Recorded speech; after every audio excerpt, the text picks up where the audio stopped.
Nouveau journal sur Eden TV, bienvenue à tous. Voici les titres de cette édition. Sous les feux de l'actualité, l'hommage du Mali a cassé Madi Diabaté, décédé le jeudi dernier à Bamako. C'était l'une de ses plus grandes voix. C'est le président Ibrahim Boubacar Keïta en personne qui a rendu hommage au chanteur lors de ses funérailles samedi. Mamoudou Gassama à l'Elysée, le Malien qui a sauvé samedi un enfant suspendu dans le vide à 20 mètres du sol dans le 18e arrondissement de Paris, a été reçu ce lundi par Emmanuel Macron avec le chef de l'État français. Il a évoqué son acte de bravoure, un acte qui lui permettra d'être naturalisé français.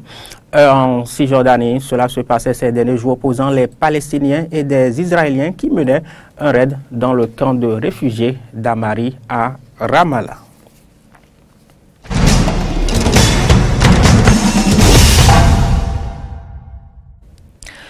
Voilà pour les titres, l'actualité nationale pour débuter ce journal. On parle d'abord d'agriculture et de cette quasi-renaissance de la coopérative d'aménagement rural de Ouidah Nord. Oui, la Caron est en train de renaître de ses cendres.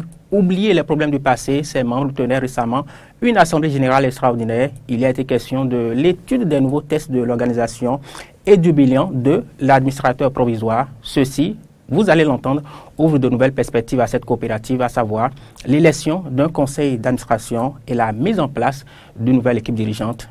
Fréjus Serran. Remettre la coopérative d'aménagement rural de Ouidah Nord Caron sur pied.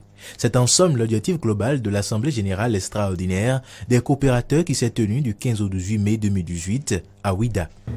L'objectif principal de nos assises, tel que clairement précisé dans les convocations et invitations, est l'amendement, la validation et l'adoption des avant-projets de statut et règlements intérieurs pour obtenir de nouvelles lois fondamentales et juridiques qui serviront désormais de base de la Caron afin que plus jamais, je dis bien plus jamais, l'on ne retombe dans les mêmes travers que ceux observés il y a quelques décennies passées. La mise en conformité des tests légaux et réglementaires des coopératives avec l'acte uniforme de l'OHADA relatif aux droits des sociétés coopératives s'impose à tous les États membres de cette organisation et devrait être achevée depuis l'arrivée à terme des 2 années de grâce accordées aux pays membres le 15 mai 2013. Installé par ordonnance judiciaire le 29 août 2017 comme administrateur provisoire de la Caron pour pallier les difficultés de la structure, Alpha Godoui présente le travail abattu avec son équipe en 9 mois. L'orthodoxie financière dans la gestion et la priorisation de la concertation et l'intérêt général devant celui personnel et égoïste sont désormais les règles de fonctionnement de la Caron. Ainsi, depuis notre prise de service, non seulement nous avons payé les arriérés de salaire de 2017 et il ne reste que 2 mois à payer très bientôt, mais aussi et surtout, nous ne devons ni à un client ni à un travailleur un franc en termes de salaire ou de produits de récolte. Les salaires ont été régulièrement payés et vont continuer par l'être tant que nous serons là. Les salaires convertis seront payés dès que la mission d'audit va finir son travail. Nous profitons de ce pupitre pour annoncer, comme je l'ai dit tout à l'heure, le paiement avant le terme de la campagne des loyers de terre des coopérateurs porteurs de part A. Ceux de 2017 seront payés également. Ceci avant un grand événement pour la Caron annoncé par le magistrat Paco Valentin, juge des référés du tribunal de première instance de Ouidah, représentant le président de ce tribunal. Dans les prochains jours, en vertu de ce à quoi chacun de nous fonde sa croyance, nous assisterons tous au dernier acte d'espoir et de remise sur pied complète de la Caron, notamment l'élection d'un nouveau conseil d'administration et la mise en place d'une nouvelle direction générale. Il a à cet effet invité toutes les autorités administratives, étatiques, déconcentrées et décentralisées et les forces de l'ordre à apporter leur soutien aux coopérateurs de la Caron. Média place à présent la rentrée radiophonique 2018 de Radio Univers. Cela avait lieu ce 25 mai à l'université d'Abomey-Calavi, d'où émet la radio. On y a parlé de la présentation d'une nouvelle grille des programmes de la radio, mais c'était également l'occasion pour les responsables de Radio Univers de réfléchir sur les défis du média dans un contexte de mutation caractérisé par le passage de l'analogique au numérique. Aristide Setti, Fréjus Fiorci pour le point. Le top est donné pour le lancement officiel des activités de la radiodiffusion universitaire au titre de l'année 2018. Sortie officielle des nouveaux membres en formation, présentation de la nouvelle grille des programmes, animation en live des émissions, prestations artistiques sont les temps forts de cette cérémonie de la rentrée radiophonique édition 2018 de Radio Univers. Très ému, le directeur de la radio, Frédéric Amon Adimou, a dans son allocution remercié ses hôtes et est revenu sur le contexte particulier du thème de cette rentrée qu'est le passage de l'analogie au numérique. Quel défi pour Radio Univers. Vous convenez tous avec moi qu'une fois ce passage effectué, les matériels autrefois utilisés deviennent caducs, de même que certains de nos moyens de transmission et de retransmission. C'est fort de cela que la radio universitaire, qui joue un rôle prépondérant dans la formation, dans l'éducation, le renforcement de capacités et l'insertion professionnelle des journalistes de Radio Univers, a pensé édifier les acteurs de la communauté universitaire sur l'importance du numérique à travers le thème. De Christ Agossou, chef desk culture de la 108.0 FM et porte-parole du personnel, a d'abord, à sa prise de parole, reconnu les efforts du comité de direction avant d'inviter le directeur à multiplier ses efforts pour une amélioration dans les différentes prestations à l'antenne. Tout n'est pas réluisant. Encore que vous connaissez tous autant que moi cet adage qui dit, je cite, « Tant qu'il reste à faire, c'est que rien n'est fait ». Fin de citation. De ce fait, nous avons également beaucoup de besoins, nous avons des doléances. Entre autres, nous avons cette préoccupation, à savoir le changement de la table de mixage au sein de la radio, la dotation de l'émetteur, si possible, d'autres dipôles ou carrément un autre émetteur pour la station universitaire. Cette rentrée radiophonique de Radio Univers a réuni autorités rectorales du Centre des œuvres universitaires et sociales, des étudiants, des anciens membres de la dite radio qui se sont massivement déplacés. Ces derniers ont exhorté la nouvelle génération à faire plus briller cette radio-école. Moi, je voudrais juste leur recommander deux choses. La rigueur et le respect de la déontologie de ce métier-là, qu'est le journalisme. Surtout à ces moments où cet outil qui devait aider beaucoup plus à bien faire ce métier, je veux parler d'éthique, aujourd'hui crée quand même quelque peu de problèmes.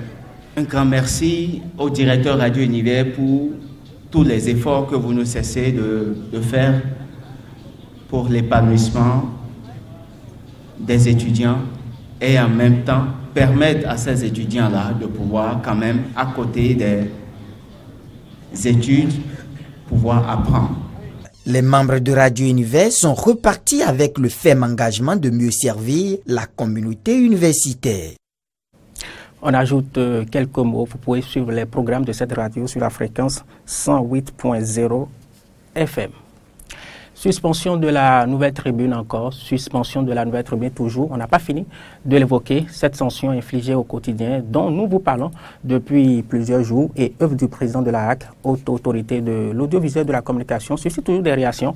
Une des toutes récentes, celle de Ghislain Guédégbé. Il est membre du parti Alternative Citoyenne. Écoutez, il intervenait dans l'émission Dimanche Politique de ce 27 mai. Je suis vraiment malheureux par rapport à cette décision. Je souhaite que les choses s'éclaircissent au plus tôt. Mais pour autant, vous avez dit que c'est dans ses prérogatives. C'est dans ses prérogatives. Parce que c'est dans ses prérogatives, l'institution n'a même pas averti l'organe et a pris cette décision aussi forte. Pour des faits qui remonteraient à plus d'un mois. Non, mais même si c'est des faits qui remonteraient à plus d'un mois, je l'ai dit tout à l'heure, Nouvelle Tribune est dans l'objectivité. Nouvelle Tribune utilise des mots qui parfois frisent l'insulte.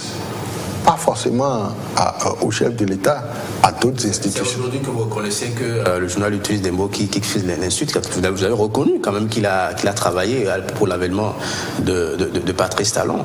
Et si on retourne dans le passé, on verra qu'il y a des titres similaires qu'on lui reproche aujourd'hui. Je ne parle pas forcément de la Nouvelle Tribune. Ce n'est pas forcément aujourd'hui qu'on a suspendu des organes de presse.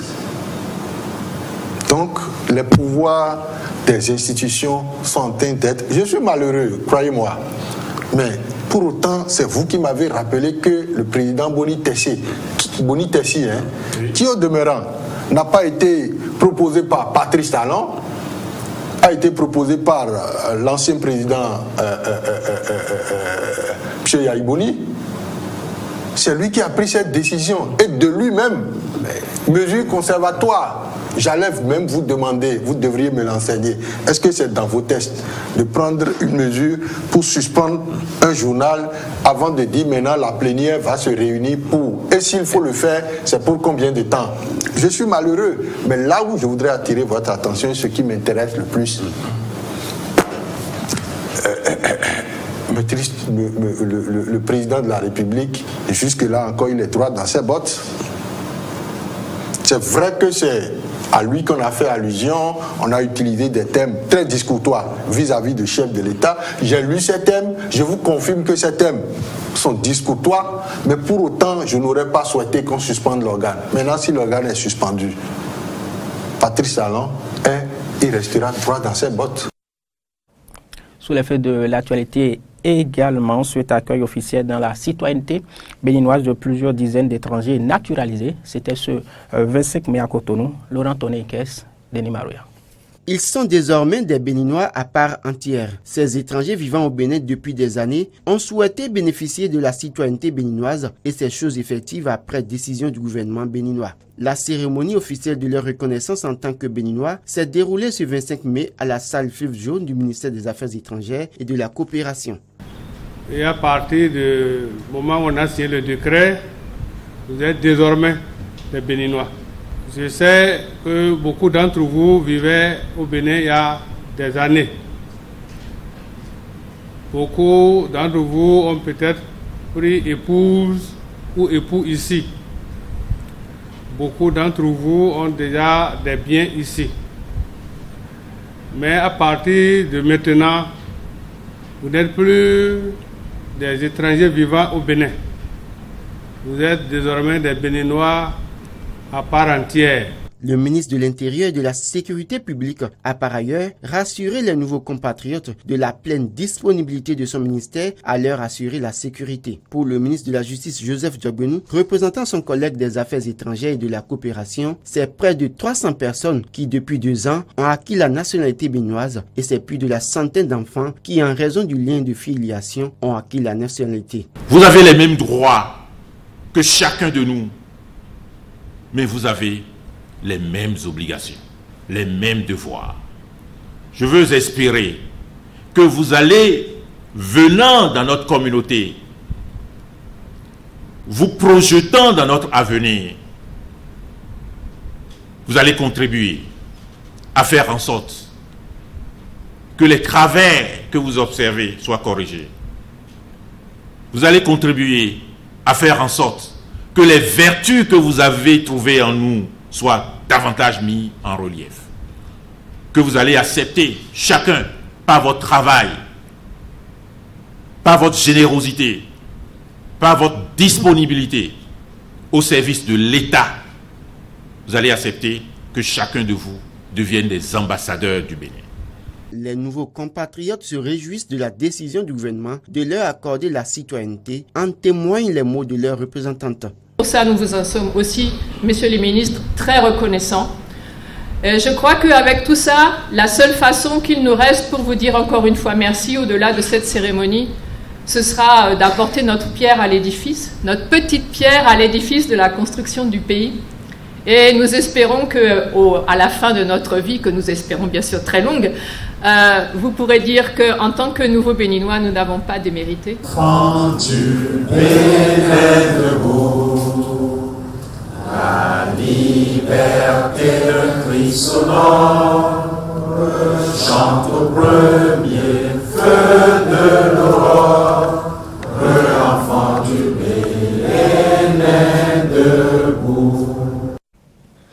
Religion s'intéresse à ce double événement religieux de ces derniers jours. C'est d'abord l'hommage rendu à Monseigneur Barthélemy Adou-Konou sous la forme de la publication d'un ouvrage. L'œuvre de 18 auteurs est publiée sous la direction des pères Édouard Adé et Paul Béré est intitulée « Nouveau jalon pour une théologie africaine, mélange en hommage à Monseigneur Barthélemy Adou-Konou ». L'ouvrage est offert au prélat pour son 75e anniversaire de naissance et son jubilé d'or. C'est ensuite le lancement des activités de l'Institut des sciences religieuses Notre-Dame de l'Inculturation. Tenez, Inculturation rime aussi avec Monseigneur Adou-Konou qui souhaite transmettre à la postérité ses connaissances sur la question. Écoutez quelques propos relatifs à ces événements. L'ouvrage nous situe ainsi sur des pistes de recherche pour une nouvelle épopée de l'existé théologique, dans la continuité et dans la rénovation. La question est actuelle. Quel nouveau jalon? Pour quelle théologie en contexte africain, à l'heure d'inculturation, de mondialisation accélérée et d'interculturalité, au rythme des mutations sociopolitiques, économiques? Monseigneur, dans sa retraite, ne veut pas rester bras croisés. On a l'habitude de dire dans le fauteuil égale dans le cercueil. Donc Monseigneur a voulu continuer ses activités en offrant un héritage à la postérité par l'ouverture de l'Institut supérieur des sciences religieuses de Notre-Dame de l'Inculturation. C'est-à-dire que notre foi doit être une foi enracinée dans notre culture. Ce que nous sommes, c'est dans ça que le Seigneur est venu nous chercher. Et l'inculturation, c'est important. C'est la capacité pour nous d'accueillir la foi, d'accueillir l'Évangile au cœur même de nos réalités quotidiennes. Et Monseigneur, durant toute sa vie, s'est battu pour ça. Maintenant, il veut transmettre sa connaissance. Donc, avec une équipe vraiment composée de personnes recherchées et scientifiques, intellectuelles, universitaires, il ouvre cet institut pour que ceux et celles qui veulent puissent s'inscrire et se former à la culture, à la religion et à l'inculturation. Actualité en dehors du Bénin, il est toujours question d'hommage, mais à titre posthume, hommage de tout un pays. Le Mali a cassé Madi Diabaté, décédé le jeudi dernier à Bamako. C'était l'une des plus grandes voix du pays. C'est le président Ibrahim Boubacar Keïta en personne qui a rendu hommage au chanteur lors de ses funérailles samedi. Je vous propose de suivre ces réactions que suscite le décès de Diabaté. Elle parle d'une grande perte. La perte de Kassé Madi est une perte cruciale pour la musique africaine de façon générale, sinon mondiale. Donc aujourd'hui, on est là pour l'accompagner à sa dernière demeure, tout en espérant que Dieu va comprendre que nous, on l'a encore pardonné et on continue à le pardonner, faire des bénédictions pour lui. C'est un baobab de la musique malienne, un grand monument de la musique africaine qui vient de tomber. Il va nous manquer beaucoup. Tout ce que j'ai quand même à dire et à dire à la nouvelle génération, que de suivre la trace de Kassé Madi, parce que c'est pas facile d'avoir un chanteur comme Kassé Madi. Il est un formateur, un moralisateur, un éducateur et un maestro en même temps. Et en même temps, en tant que griot, il est vraiment un réconciliateur. On parle toujours du Mali grâce à Maboulou Gassama. Il était à l'Élysée ce lundi matin, ce jeune homme sans papier qui a sauvé samedi un enfant suspendu dans le vide à 20 mètres du sol dans le 18e arrondissement de Paris a été reçu par Emmanuel Macron avec le chef de l'État français. Il a évoqué son acte de bravo, un acte qui lui permettra d'être naturalisé français. Écoutez le nouvel héros. Comment vous vous sentez maintenant? Je suis content maintenant, là, je suis content, je suis très heureux, voilà, bon, c'est ça. Là, je veux dire qu'il est très content parce que le boulot qu'il a fait, et que dès qu'il a vu un enfant déjà, qu'il était en train de manger en restaurant avec sa petite copine, il va regarder les matchs de Ligue des Champions. Il a entendu les gens qui klaxonnent dans les voitures et les gens qui crient. Et lui, il est sorti, il a regardé là-haut, il a eu un enfant. Qu'est-ce qu'il a passé? Il a passé directement d'aller sauver les enfants. Moi, j'ai posé des questions, j'ai dit, mais tu n'as pas eu peur dans ta vie? Il m'a dit, non, à l'époque, je n'ai pas passé à moi-même, j'ai passé des enfants. Dès qu'il a commencé à gratter, il a peur, il ne faut pas qu'un enfant aussi qui sera fatigué d'aller assis. Bon, heureusement, on a eu la chance de trouver un enfant qui n'a pas, qui est un enfant aussi, il a bien travaillé. Donc c'est tout ce qu'il peut vous dire. Dernière information avant de mettre un thème à ce journal, heure en Cisjordanie. Cela se passait ces derniers jours, opposant les Palestiniens et des Israéliens qui menaient un raid dans le camp de réfugiés d'Amari à Ramallah. C'est la fin de ce journal. Merci de l'avoir suivi.